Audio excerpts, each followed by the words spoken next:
Hola amigos, esto es Pensamiento Libre, un programa más de la Universidad Iberoamericana Puebla. El día de hoy vamos a hablar sobre el tema el derecho a la ciudad y la producción social del hábitat con el arquitecto Enrique Ortiz Flores. Comenzamos.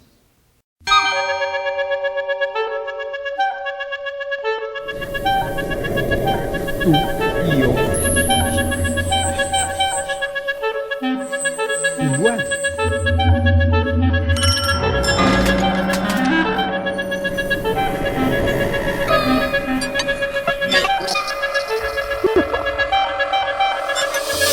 Todos igual.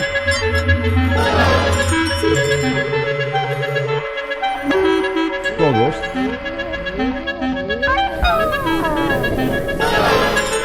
igual.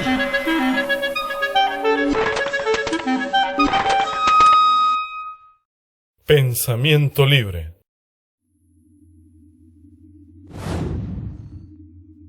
Arquitecto Enrique Ortiz, ¿nos puedes abundar sobre qué significa el derecho a la ciudad?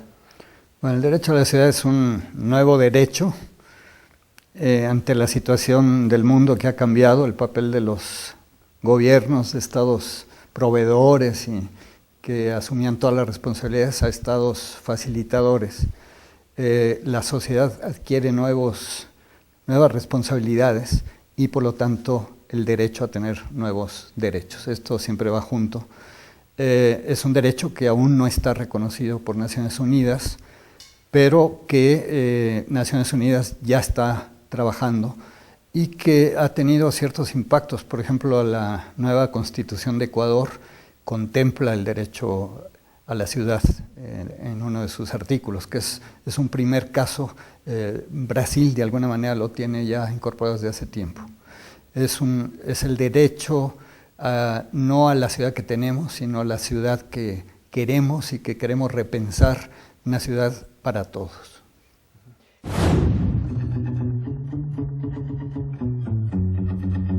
Enrique Ortiz Flores es arquitecto y coordinador de proyectos para la Oficina Regional de América Latina de la Coalición Internacional para el Hábitat, además de haber fungido como presidente y secretario general de la misma.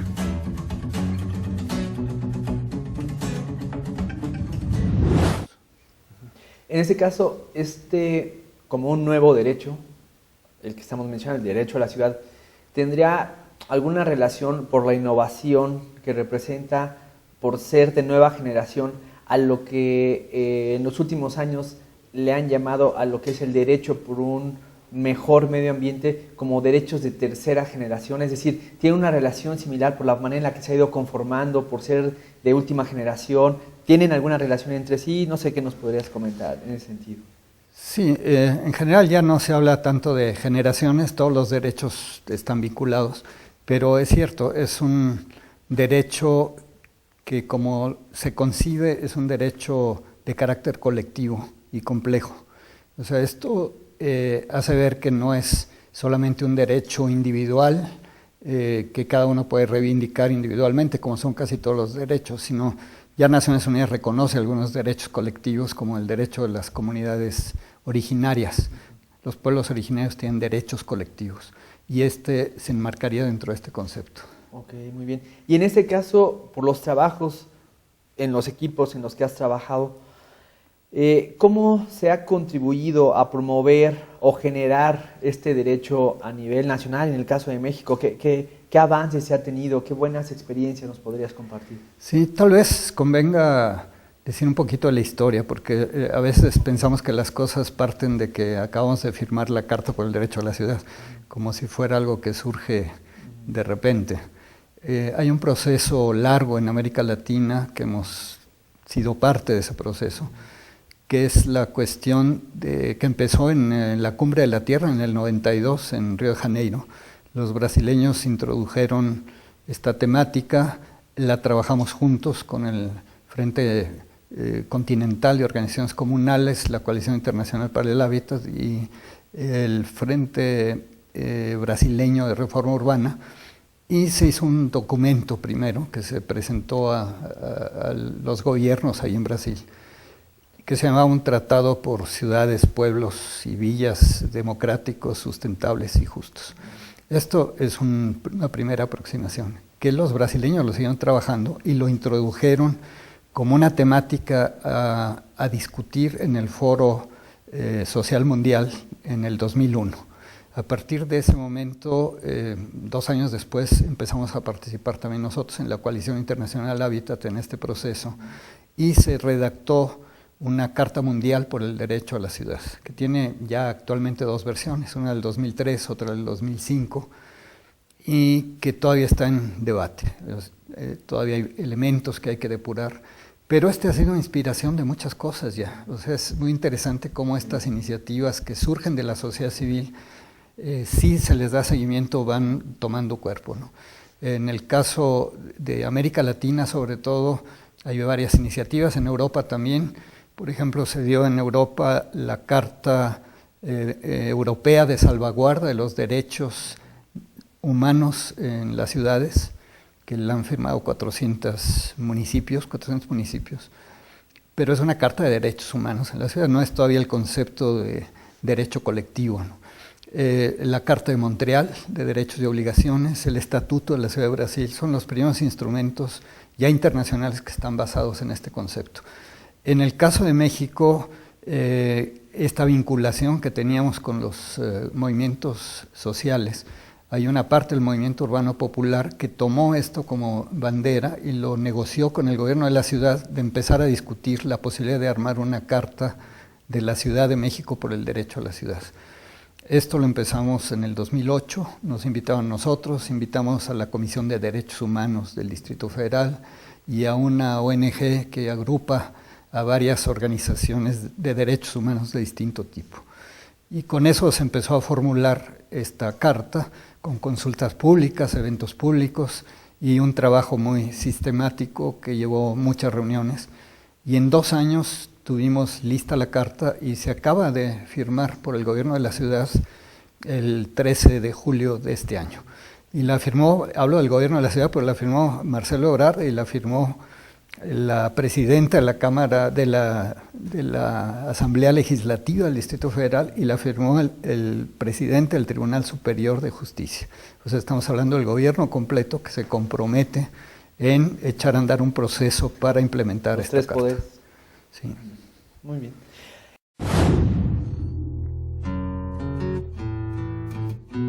Víctor Hugo Hoffman Aguirre es arquitecto y maestro en urbanismo por la UNAM y doctor en urbanismo por la Universidad Politécnica de Cataluña, España.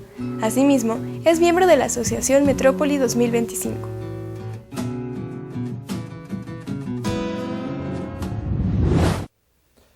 Enrique, ¿nos puedes comentar cuáles serían las principales obligaciones y responsabilidades o derechos y responsabilidades que establece un estatuto, un ordenamiento o una carta que promueve el derecho a la ciudad? Sí, bueno, hay varios niveles. En derechos humanos hay ciertas cuestiones que son naturales a los derechos humanos y son para todos. Hay ciertos principios también rectores de estos derechos, ¿no? Ciertos principios como la universalidad, la libre determinación, la no discriminación, etc. Pero después viene ya en lo específico qué cosa es urbano, ¿no? Qué cosa tiene que ver con la ciudad. Ahí hemos trabajado en base a 6 fundamentos estratégicos que se cruzan con el sueño de la ciudad que queremos. Queremos una ciudad democrática, incluyente o inclusiva, sostenible, educadora, habitable, que quiere decir que sea segura frente a la violencia y frente a los riesgos naturales, que sea saludable y que sea además convivencial, donde podamos convivir y reconozcamos la diversidad que se da en nuestras ciudades. Ese es como el sueño de la ciudad que queremos. Esto lo cruzamos con los ejes estratégicos, fundamentos estratégicos, que les llamamos así porque son principios pero que se traducen en acciones, o sea, están implicando inversiones, están implicando programas, están implicando actividades muy concretas y que es como se recoge en la carta los sueños de la gente, o sea, se consultó a la gente y la gente dijo que le parecía que había que soñar en la ciudad del futuro. Estos fundamentos estratégicos, el primero es el disfrute pleno de los derechos humanos en la ciudad. O sea, todos los derechos existentes y por existir, porque hay muchos derechos que hay que conquistar todavía. Pero todos esos están puestos ahí. Todo eso se vincula en el territorio es donde se realiza. Tanto derechos civiles y políticos como los derechos económicos, sociales, culturales, ambientales. El segundo eje tiene que ver con la función social de la ciudad y de la propiedad, donde lo que se está buscando fundamentalmente es que no haya una especulación tan grave que está marginando a la gente, que hay gente que está absolutamente segregada de la ciudad, sino que todos formen parte de la ciudad. Es una ciudad para todos. Esto liga mucho con el derecho urbanístico.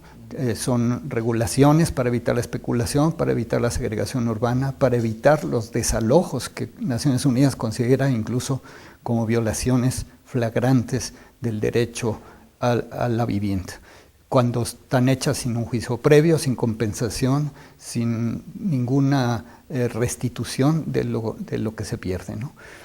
El tercer eje tiene que ver con la gestión democrática de la ciudad. Tiene que ver con la democracia, con la construcción de espacios que democraticen la ciudad en todos sus aspectos de la gestión de la ciudad.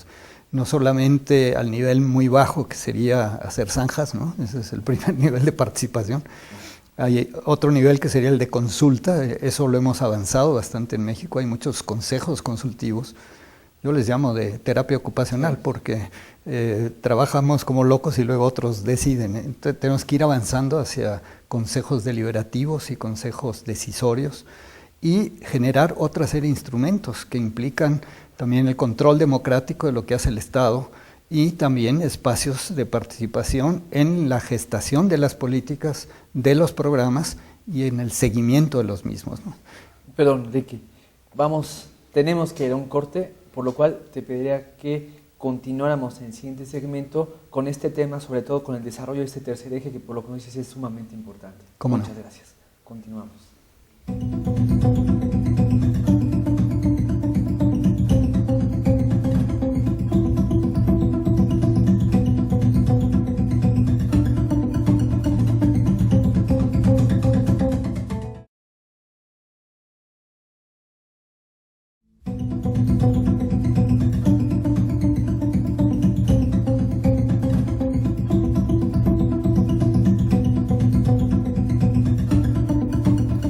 ¿Qué tal, amigos? Ya estamos de vuelta.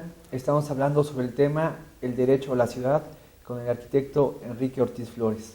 En este momento nos va a continuar comentando acerca de lo que es el tercer eje que conforma precisamente los derechos y obligaciones que estructuran o dan fundamento precisamente al derecho de la ciudad. Entonces nos comentabas, Enrique. Sí, comentaba sobre la función democrática de la ciudad. La necesidad de construir espacios participativos de más nivel, de nivel decisorio, de nivel de corresponsabilidad, o sea que la sociedad tiene una corresponsabilidad. El Estado es el primer obligado, por supuesto es el obligado, pero no se queda ahí. O sea, derechos y obligaciones van juntos, entonces se necesitan crear espacios participativos en todos los aspectos de gestión de la ciudad. Esto está implicando dos cosas. Por un lado, un gobierno que cree en la democracia participativa, la democracia social participativa. O sea, los gobiernos populistas, los gobiernos autoritarios y tecnócratas no funcionan con estas cosas porque quieren controlarlo todo, decidir todo. Se necesitan un nuevo criterio de gobierno que acepte la participación social como uno de los ingredientes fundamentales.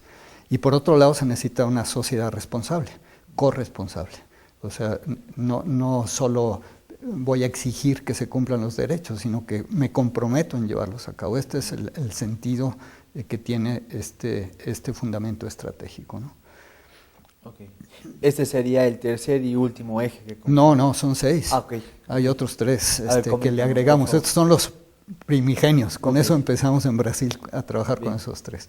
Después aquí en México le agregamos otros 3 que estaban ya incluidos en la Carta Mundial, pero que estaban muy diluidos y que son fundamentales. El cuarto eje tiene que ver con la economía, tiene que ver con el disfrute democrático y más bien la capacidad democrática de producir la ciudad, la democratización de la producción de la ciudad.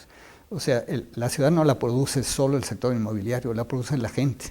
2/3 partes de nuestras ciudades en México las ha producido la gente, sin ningún apoyo de nadie. Eso hay que reconocerlo, hay que apoyarlo, hay que fortalecerlo. Eso es lo que llamamos producción social del hábitat y de la vivienda, pero del hábitat, o sea, son la construcción de espacios habitables de todo tipo, con participación de la gente, con un involucramiento y un control del proceso productivo de la gente. Pero también hay otra vertiente de esto, es la producción democrática en la ciudad, no solo de la ciudad, sino en la ciudad. Esto quiere decir abrir espacios, sobre todo a los que no están incluidos económicamente, insertados económicamente en la sociedad, principalmente los jóvenes. Tenemos que hacer un trabajo muy profundo porque estamos dejando sin opciones a la juventud, que justamente es la mayor riqueza que tiene este país en este momento. Es esa cantidad de energía joven que hay y que no le estamos dando oportunidades ni de que estudie ni de que trabaje. Esa inserción productiva es fundamental, pero también de los viejos, ¿no? A partir de los 40 ya te consideran viejo y ya mucha gente no encuentra trabajo, le cuesta mucho trabajo encontrar dónde desarrollarse, ¿no? Entonces, esta inclusión de toda la sociedad productivamente, aquí no hablamos tanto de ciudades competitivas, que es lo que está de moda ahora, ¿no? Competitivas quiere decir que compites con el extranjero para atraer inversiones. Aquí lo que necesitamos es, antes que eso, si eso sirve para generar trabajo para los jóvenes, bienvenido, pero fundamentalmente son otros criterios los que hay que aplicar, entonces a eso nos referimos, ¿no? Bien. Este sería el cuarto. El quinto eje tiene que ver con lo ambiental, es el uso responsable y sustentable de los bienes comunes, como es el suelo, el agua, el aire, son bienes comunes, no son mercancías. Y de los recursos, como por ejemplo los energéticos, los recursos de infraestructura, o sea, los bienes, servicios que genera la sociedad, y el patrimonio construido también, el patrimonio cultural, que es, ya incluso ahora es de la humanidad, no es de alguien que se lo apropia, es de todos, ¿no? Claro. Entonces, tiene que ver con eso, ¿no? Muy bien. Y como sexto eje y último, ¿cuál tendríamos? Todo eso lo queremos para el disfrute pleno de la ciudad. De la población. O sea, la ciudad debe disfrutarse, no padecerse. Okay. Estamos construyendo ciudades anticiudades, estamos construyendo ciudades en que, por un lado, gente que se encierra tras las rejas, perros, púas y cámaras y policías, y por otro lado, gente que no tiene derecho a nada, que no tiene servicios, que no tiene a veces ni techo, que no tiene calles, que no tiene acceso rápido al trabajo, etcétera, ¿no? Entonces, el disfrute de la ciudad, que implica también el rescate en todos sus aspectos del espacio público, en su aspecto funcional, en su aspecto cultural y simbólico, en su aspecto social de encuentro de las gentes y en su aspecto también psicológico que está involucrado en esto, ¿no? Es la convivencia como el punto clave del sentido de la ciudad. Okay, muy bien. En ese sentido, sobre todo por lo que comentas de lo que ha sido el proceso de conformación de esta Carta por el Derecho a la Ciudad, una de las cosas que a mí me llama mucho la atención, sobre todo porque en lo personal considero que existe un proceso de conformación de una cultura de participación ciudadana que se ha dado tal vez en la última década y media, digo, bueno, tiene muchísimos años, pero que se ha consolidado, que se ha institucionalizado, que muchos políticos lo manejan como una bandera, pero a veces en la realidad no lo llevan a cabo de manera eficiente, como tú bien mencionabas, con una corresponsabilidad por parte de la población y no como en algunos casos lo manejan como un clientelismo político, simplemente cubrir con una norma o con un artículo para poder obtener la aprobación de un estatuto, reglamento, programa de desarrollo urbano, etcétera. En ese sentido, mi pregunta va como en dos vertientes. Por un lado, este grupo que Naciones Unidas estableció recientemente, que ya hay una mayor población urbana que rural en el mundo y que también la mayor cantidad de pobreza se encuentra más en las ciudades que en espacios considerados como rurales. Estos grupos en situación de pobreza, ¿cuáles fueron sus mayores demandas en términos de participación o de contribución hacia lo que fue la Carta de Derecho a la Ciudad? Y también en ese mismo sentido, ¿cuál considerarías que es el proceso en el que nos encontramos en términos de la participación ciudadana que existe ahora en México con respecto al contexto mundial o simplemente la evolución que hemos tenido en los últimos años? Sí, bueno, yo primero diría que esta cuestión rural-urbana siempre la estoy cuestionando y a veces me enojan en Naciones Unidas porque es como el péndulo, ¿no? Naciones Unidas empezó trabajando en el campo y ahora la ciudad es el motor del desarrollo y se olvidaron del campo. En nuestra coalición, cuando estuvimos discutiendo la Carta por el Derecho a la Ciudad, la Carta Mundial, los compañeros de Asia y África nos dijeron, si nosotros todavía somos 70%, 80% rurales, ¿cómo no vas a hacer una Carta del Derecho a la Ciudad? Fue una discusión muy fuerte. Si pensamos que un día se acabe el petróleo, vamos a salir corriendo todos al campo. Yo no me imagino una ciudad de México sin petróleo, ¿no? Sí, sin gasolina. O sea, todo esto se puede revertir. O sea, tenemos que pensar las dos cosas. Lo que pasa es que hay especificidades del campo y de la ciudad. Esto nos ha llevado a encontrarnos, por ejemplo, con Vía Campesina, con otras iniciativas sociales interesantes, para decir, los problemas que estamos viviendo en el campo y la ciudad vienen de lo mismo. ¿Por qué la pobreza se ha ido a la ciudad? Porque hemos hecho imposible la vida en el campo, ¿no? Entonces tenemos que trabajar las dos cosas. Entonces decíamos, ¿por qué no hacemos dos cartas? Una del campo y otra de la ciudad, con un preámbulo único, en donde hablemos de cuál es el origen de los problemas en los dos lados, que es único. Entonces hay un debate sobre eso, todavía no se termina, pero es un debate que ya está dado y que está vinculando los urbanos y los rurales. Sí.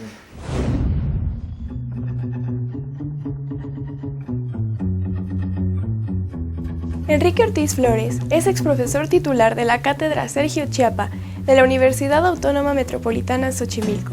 Actualmente es miembro del Consejo Nacional de Vivienda México.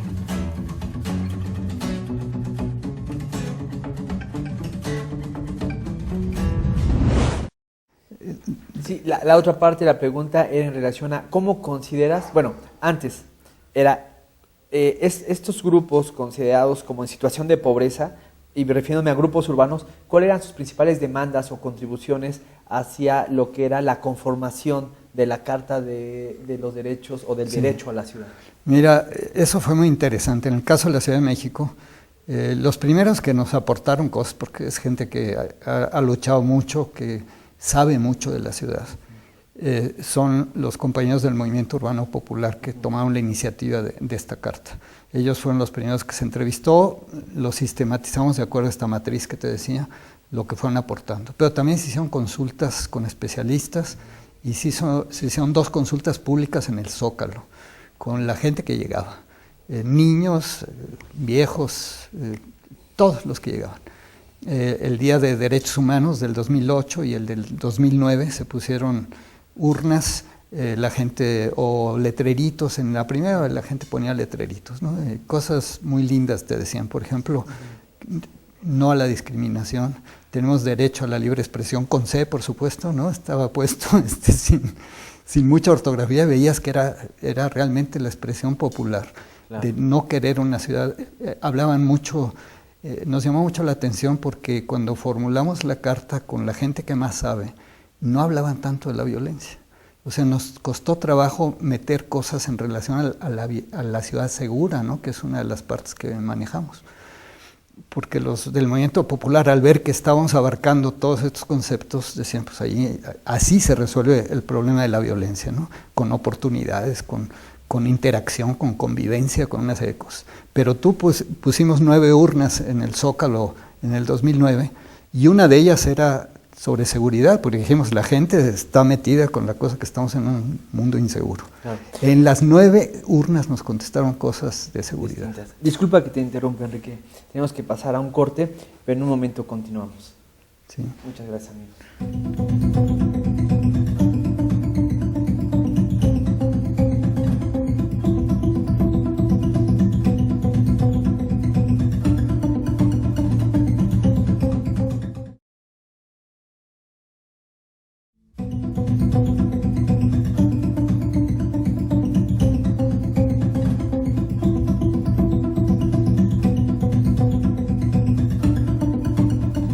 ¿Qué tal, amigos? Continuamos. Estamos hablando sobre el tema del derecho a la ciudad con el arquitecto Enrique Ortiz Flores.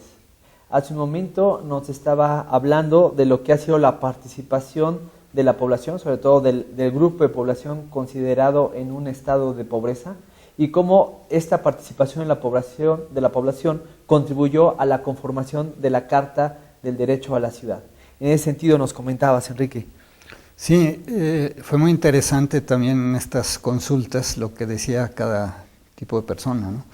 En la última, en estos buzones que se pusieron, fue muy interesante la posición de los niños, o sea, niños hasta de 6 años que estaban comentando cuestiones con una visión sensacional.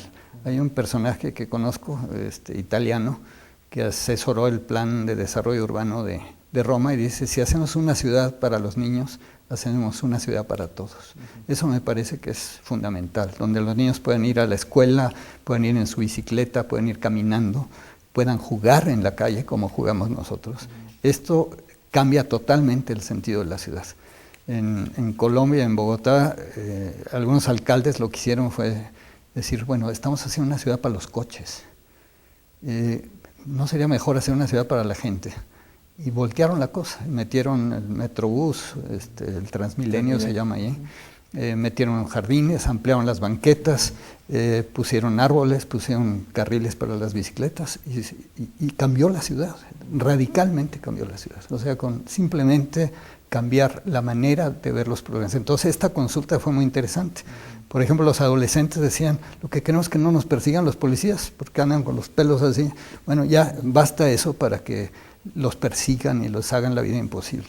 Una gente que se arrastraba en un carrito, o sea, que no tiene ni piernas, pero una posición tan clara de decir, es que queremos una ciudad donde todos tengamos dignidad en esta ciudad y podamos movernos en ella. Pero lo decía con una enorme dignidad, no como una gente aplastada ahí, ¿no? Desde ahí, desde el suelo. Todo esto son cuestiones que hacen ver, y es lo que se recoge en la carta, lo que la gente está soñando. Faltan cosas, por supuesto, pero ya el capítulo en que se recogen todas estas son frases muy escuetas, pero que dan mucho contenido a las cosas, ¿no? ¿Cómo consideras que ha evolucionado o tiende a evolucionar lo que es la participación ciudadana, que es la última parte de lo que mencionaba? O sea, ¿cuál es la situación de México en términos de la conformación de una cultura de participación ciudadana? ¿Hay apoyo, no hay apoyo? ¿Cómo se está dando? ¿Está evolucionando? ¿Cuál es su situación? Bueno, yo creo que hay distintos niveles. Yo conozco más la Ciudad de México, ahí ha crecido mucho el proceso. Hay mucha gente que participa, que ya no se deja así tan fácilmente que le engañen, que toma en la medida de lo posible las decisiones que incluyen a su barrio, a su familia, a sus cosas. Hay un proceso de crecimiento de la gente que va a seguir profundizándose. Sin embargo, creo que hay que llegar, como decía antes, a niveles más altos de participación. Esto implica generar instrumentos adecuados para que esto se pueda dar y no tener esta mentalidad de que exigiendo y delegándole al tercero vamos a lograr las cosas. Las cosas se logran precisamente con un involucramiento de la gente, ¿no? Y esto está empezando a surgir. La carta misma es una muestra de eso. O sea, son grupos sociales que se organizan para sacar la carta y la sacan adelante, la sacamos adelante, ¿no? Es una iniciativa de la sociedad civil, no es una iniciativa del gobierno, pero reconocida por el gobierno. Tan reconocida que la firma y dice, esta es una iniciativa de la sociedad civil que apoyamos y que además va a modificar la relación del gobierno con la ciudad, dijo Ebrard al firmar la carta. O sea, es una manera de cambiar la relación gobierno-sociedad y de reestructurar de alguna manera el gobierno porque hay una concepción compleja de lo que es la ciudad, ¿no? Y no esta cosa sectorizada donde a veces llegan 18 instituciones de gobierno al mismo barrio, todas descoordinadas, ¿no? ¿Quién es el mejor coordinador de eso? Es la gente. Claro. Muy bien. En ese mismo sentido, y sobre todo, digamos, por un lado, estamos retomando o manejando como eje central lo que es el derecho a la ciudad, pero en función de él hay dos temas interesantes de los cuales en lo personal me ha tocado escuchar mucho y ya tocaste uno de ellos, pero me gustaría abundar un poquito más sobre el tema. En la Constitución se prevé el derecho de todo mexicano a una vivienda digna. Pero una de las cosas que no se prevé y que se requiere muchas veces para poder obtener una vivienda digna es el derecho al suelo. En ese sentido, y a la par de lo que es la Carta del Derecho a la Ciudad, ¿qué es lo que se tiene previsto? ¿Cuáles serían tus reflexiones en ese sentido? Sí, mira, ese es un punto clave, sobre todo en términos de lo que llamamos producción social del hábitat, que es la producción que hace la gente para su propia vivienda, ¿no? En proceso de autoproducción, etcétera. Y a la gente pobre se le dificulta mucho acceder al suelo. Tiene que haber mecanismos de financiamiento, mecanismos de subsidio, cuestiones como esta. El tema es que el suelo lo hemos convertido en una mercancía, en un producto escaso. Así se habla de que hay escasez de suelo.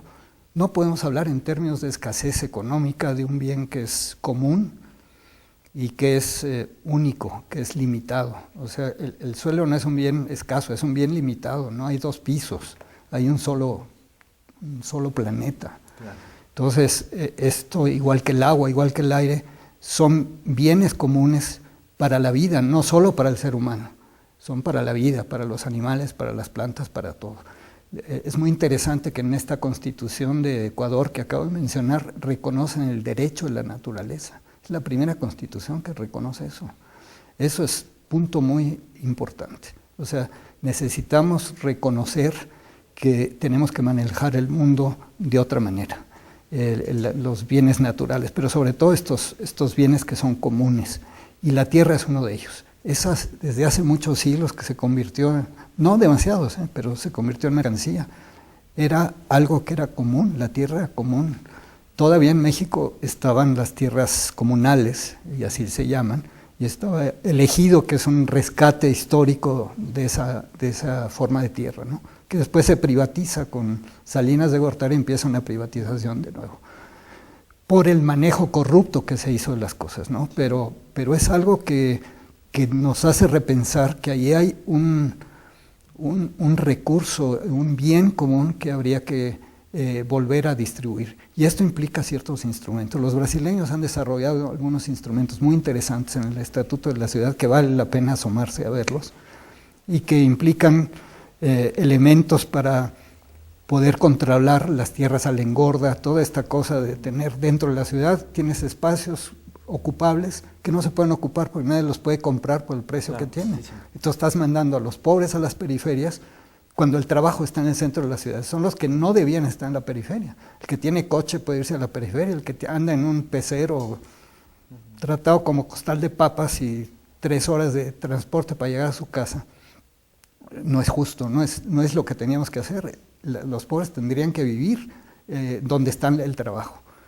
Y estamos haciendo las cosas al revés, ¿no? Entonces, este es un punto ahí clave de cómo manejamos el suelo para que el suelo sirva a la sociedad y no que unos cuantos se sirvan del suelo para beneficio personal. Claro. En ese mismo sentido, acabas de tocar un tema bien interesante que en México se medio menciona, pero siento que sobre todo por los intereses, por un lado políticos, por otro lado de las fuerzas del mercado, de inmobiliarios, etcétera, etcétera, no se ha considerado del todo y de hecho no ha tendido a legislarse o institucionalizarse el hecho, y lo mencionaste, pero me gustaría si pudieras abundar al respecto y darnos tal vez algunos ejemplos de instrumentos sobre, hablando del tema de la especulación del suelo, lo que son los instrumentos del control de las plusvalías. O sea, ¿qué experiencias? Yo he sabido de algunas, he escuchado algunas brasileñas, colombianas, de algunos otros sitios, también europeas. ¿Cuáles consideras que sean susceptibles de aplicarse al caso mexicano? Sí, esta cuestión de la captación de plusvalías, sobre todo sobre la inversión pública. La inversión pública, las plusvalías se las está captando el sector privado. Lo que hicieron los colombianos tienen una ley de reforma urbana que incluye entre otros instrumentos, han ido desarrollando un instrumento de captación de plusvalías de la inversión pública y esos recursos se aplican a la vivienda de los pobres o al suelo de los pobres. No es fácil aplicarlo en el contexto de un sistema como el modelo de desarrollo que se está aplicando en el mundo. No es fácil, igual que en Brasil, no les es fácil aplicar las normas que tienen para los terrenos en engorda, ¿no? Que te suben los impuestos muy fuerte en 5 años, si no lo desarrollas te lo expropian, te lo pagan a 10 años a valor catastral y esas tierras son para los pobres, ¿no? O sea, son instrumentos que ya existen en América Latina, no son fáciles de aplicar, pero en Colombia hay varias ciudades porque es una inscripción voluntaria de las ciudades a estos instrumentos y los están aplicando. Eso no es difícil de hacerlo. El sector de los landlords, que lo llaman en inglés, y tiene ese nombre, los lords de la tierra, ¿no? Es el más retardatario. Ese incluso afecta a los sectores, incluso capitalistas más avanzados, les crea problemas esta apropiación de la tierra. Los subsidios en Chile, por falta de una política de suelo, se los apropian los dueños de la tierra a tal grado que ahorita la mitad del costo de muchas viviendas es el suelo. Es totalmente absurdo que la mitad del costo de la vivienda, que además es allá en las periferias lejanas, sea el suelo, ¿no? ¿Quién se está apropiando de los subsidios? Ellos son los que se apropian, ¿no? Entonces, estos mecanismos que tienen los colombianos, que tienen los brasileños, avanzan, son avances muy importantes y que se pueden profundizar y que son perfectamente viables de aplicar en México. Ok, muy interesante. Ahora me gustaría que tratáramos de retomar y desarrollar el otro tema que teníamos previsto para el día de hoy, que es precisamente el tema relativo a los proyectos de producción social del hábitat. En ese sentido, el concepto más o menos cómo se genera, digo, analizando las palabras podemos tener una idea, pero más o menos de dónde surge y hacia qué tiende, hacia qué tipo de ciudad, o hacia qué tipo de proyectos es a lo que se refieren este tipo de proyectos de producción social del hábitat. Bueno, es que hay dos conceptos y dos maneras de ver la vivienda, ¿no?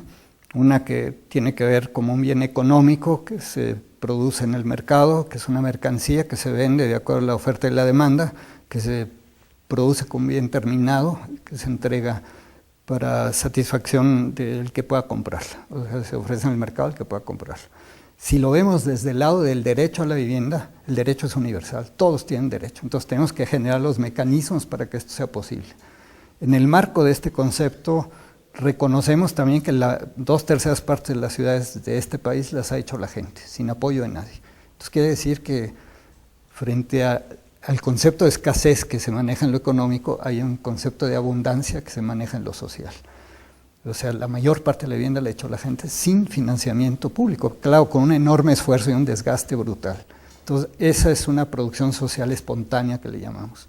Entonces, esa se puede organizar, se puede trabajar producción social organizada, la gente se conforma en grupos organizados, en cooperativas, asociaciones, adquieren suelo, pueden adquirir asesoría técnica que no tienen los otros, pueden pagarla y pueden acceder a financiamientos y a subsidios, etc. En México ya logramos que se reconozca la producción social de vivienda en la ley de vivienda que salió con Fox en el gobierno anterior. O sea, y fue aprobada por todos los partidos por unanimidad, incluye la producción social en una definición muy clara. Y ahora lo que tenemos es que instrumentarla, porque falta, así como la producción mercantil tiene todos los instrumentos, la social apenas tiene pocos, ¿no? Tiene el reconocimiento legal, que eso ya es muy importante, ya existe, y ya hay obligación del Estado de instrumentarla. Y aparte, tenemos la posibilidad de trabajar en este momento ya los subsidios. Ya la Comisión Nacional de Vivienda está generando subsidios para este sector. Nos falta el financiamiento, que es el que le va a dar escala, y se está trabajando en eso. Y se está también trabajando en el reconocimiento de quiénes son productores sociales, quiénes son desarrolladores sociales, porque en esto hay muchos lobos con cara de oveja, ¿no? Y muchos vivos que nomás explotan a la gente y que con el pretexto de la producción social los tienen ahí sin hacer nada, ¿no? Entonces tenemos que proteger que la producción social crezca sólidamente. Afortunadamente hay apoyo actualmente en la Comisión Nacional de Vivienda, pero falta mucho por hacer en los institutos de vivienda, en las financieras de vivienda. No hay un solo mecanismo de financiamiento en este momento que sirva a la producción social. Se está trabajando en ello, pero todavía no existe. Ahorita los pocos que jalan recursos de subsidio están financiando con recursos propios. Y pongo un ejemplo aquí de Puebla, maravilloso, que es la cooperativa Tosepan de Coetzalan. Sí. Ellos tienen 10,000 ahorradores y con ese dinero sus ahorradores le están prestando a sus socios. Después de 32 años ahora se han metido a mejorar la vivienda de sus gentes. Están haciendo unas cosas lindísimas. Con dinero de ellos financian. Y con ese dinero están jalando los subsidios que les permite hacer una mejor vivienda o atender a más compañeros. Okay. Pero si hubiera un sistema financiero, podrían hacer mucho más. Perdón que te interrumpa, Enrique. Tenemos que terminar este bloque y en un momento continuamos.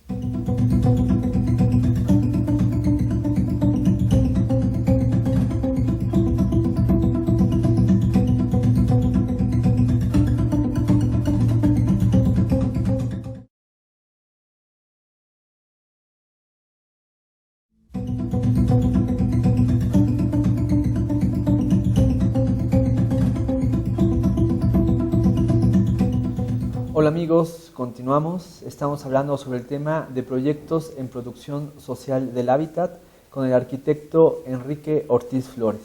En ese sentido, Enrique, nos estabas platicando sobre las experiencias y las características precisamente de estos proyectos de producción social del hábitat, cómo se ha estado dando, qué beneficios han generado, cómo se han gestionado y demás. No sé si nos podrías, sobre todo, culminar un poquito al respecto de este tema para ver otros que empezamos a platicar también al respecto. Sí, cómo no. Bueno, hay multitud de experiencias, la verdad es que hay muchas. El problema es que están todas desvinculadas, aisladas. Hay experiencias excelentes, integrales, o sea que no solo hacen casa, sino que hacen ciudad, que hacen convivencia, que hacen comunidad. Estas experiencias, muchas de ellas han sido premiadas por Naciones Unidas como mejores prácticas. De hecho, acaba de haber una reunión ahora en El Salvador de mejores prácticas iberoamericana. Hay cosas excelentes por todas partes, pero yo les digo, ya basta de premiar mejores prácticas. Está bien que le reconozcamos a la gente el esfuerzo, pero a mí me gustaría que dieran un premio a mejores políticas, que entendieran estas cosas, que las apoyen, que realmente construyan los instrumentos necesarios. No podemos manejar la producción social con los mismos instrumentos con que manejamos la producción mercantil. Simplemente pongo un ejemplo, el acceso a la tierra del que hablábamos antes. Para un desarrollador privado, incluso consigue recursos de la bolsa, internacionales, de un socio, compran terrenos. Algunas desarrolladoras tienen tierra para 125,000 viviendas. Y un pobre no puede comprar la tierra. Entonces necesitamos instrumentos específicos para darle la entrada primera, que es cómo accedo a tierra asequible, no a 40 kilómetros, sino donde está mi trabajo. Y esto implica políticas específicas, instrumentos específicos. Entonces necesitamos mejores políticas. Experiencias las hay y son lindísimas, hay cosas realmente, hay un caso por ejemplo en la Ciudad de México que hicimos hasta un video recientemente. Es un caso que se hizo con recursos de FONAPO en el 98, gente que estuvo luchando desde el 93, que invadió inicialmente un basurero, después lo compraron y han hecho un jardín, una cosa bellísima, No solo tienen las casas, sino que ellos mismos decidieron irse para arriba para tener espacio suficiente para equipamientos comunitarios. Tienen una zona de un bosquecito que hicieron que protege un talud, tienen canchas, tienen juegos de niños, tienen una cancha de fútbol rápido, tienen un gimnasio de lucha libre que funciona como si fuera un club deportivo durante la semana, en que hacen todo tipo de deportes de estos de defensa personal, porque son grupos donde hay muchachos que están metidos ahí un poco en la agresividad, entonces se canaliza, dan clases de zumba, de ballet folclórico, incluso dan clases de matemáticas a los mismos muchachos, todo gratuito. Lo van haciendo ellos. El fin de semana usan el gimnasio para recolectar dinero, es lucha profesional, tienen su sección de los rudos y los técnicos, ¿no? Que se pelea ahí el público y todo esto, sacan dinero, con eso financian un restaurante que tienen, un comedor popular, le dan a los viejos, les dan la comida gratuita, a otros les dan a 10 pesos, la más cara es a 20. tienen espacios de medicina, de educación. Todo eso es un conjunto hecho por la gente, claro, bajo el control de la gente. No quiere decir que ellos lo autoconstruyeron, ellos controlaron el proceso, controlaron el dinero.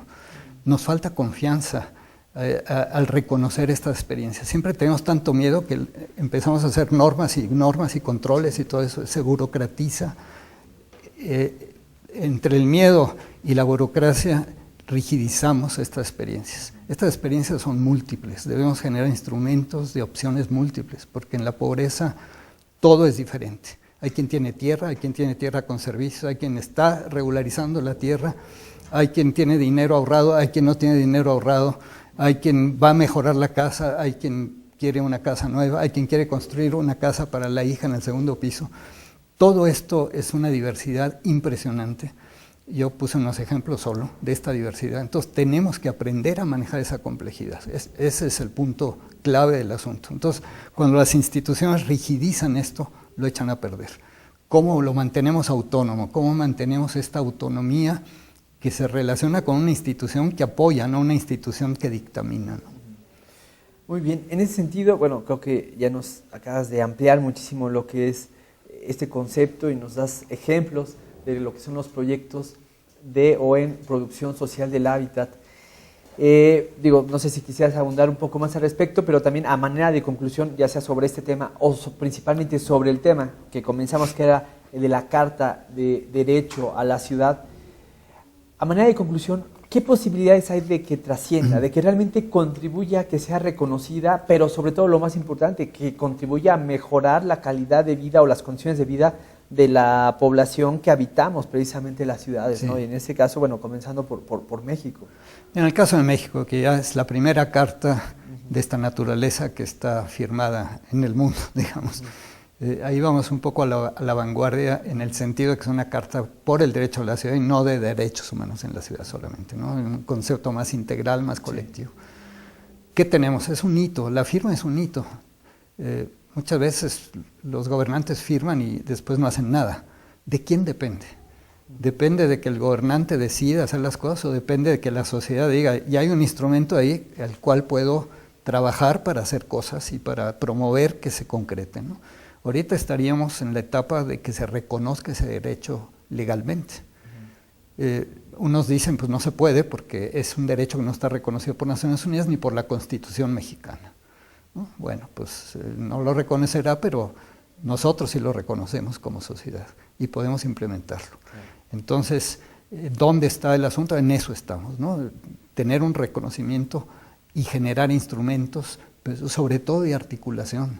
Estamos en un tiempo en que más que la toma del poder y la destrucción del otro es la generación, como decía Pepe Creixell ahora, de puentes, ¿no? De puentes entre los distintos actores sociales que pueden aportar estos procesos. Más que crear trincheras, estamos necesitados de crear puentes.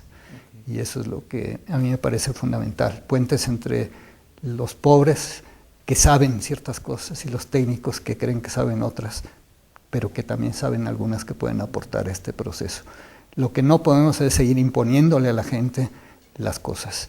Claro. La gente puede organizarlas muy bien, tenemos que tener confianza, flexibilidad y confianza. Yo diría son las dos palabras claves para trabajar en esto. Claro. En ese sentido, hablaste prácticamente de dos grupos, la población y un grupo técnico que sería de profesionales. Pero en ese sentido, y para que se pudiera dar de la mejor manera la ejecución de esta carta para el derecho a la ciudad, ¿cuál consideras, en el minuto que nos queda, que sería el papel del gobierno? Bueno, el papel del gobierno tiene que ser un papel más humilde, sabiendo que ellos están por un ratito. Nosotros, te puedo decir, yo he tenido 3 trabajos en la vida. Los 3 tienen que ver con esto. Pero he hecho 1000 cosas en torno a esto. Pero estoy permanente. Y están permanentes mis compañeros que están en esto, ahí están, ahí siguen. Los gobiernos son efímeros, tienen que reconocer eso y apoyar a los que estamos metidos en procesos de la vida continua, procesos transformadores. Tienen que tener confianza en la gente, tienen que tener confianza en que la gente puede hacer las cosas y generar los instrumentos. Esta es la obligación del Estado. Ahora, yo pondría también ¿cuál es el papel de las universidades? Estamos aquí en una universidad. Claro. Allí, ¿cómo formamos? Seguimos formando gentes para la competitividad, sobre todo en universidades públicas y en universidades que tienen una vocación social como esta. O empezamos a formar gente para la solidaridad y para la ayuda mutua y para la complementación, para que puedan trabajar con la gente de bajos recursos como compañeros, ¿no? Alguna vez me decía un uruguayo que trabaja en el gobierno, dice, cuando llega uno a las comunidades rurales, él trabaja en las comunidades rurales, llega uno y la gente dice, ¿qué me vienes a dar? Dice, no te vengo a dar nada. Ah, entonces me vienes a quitar.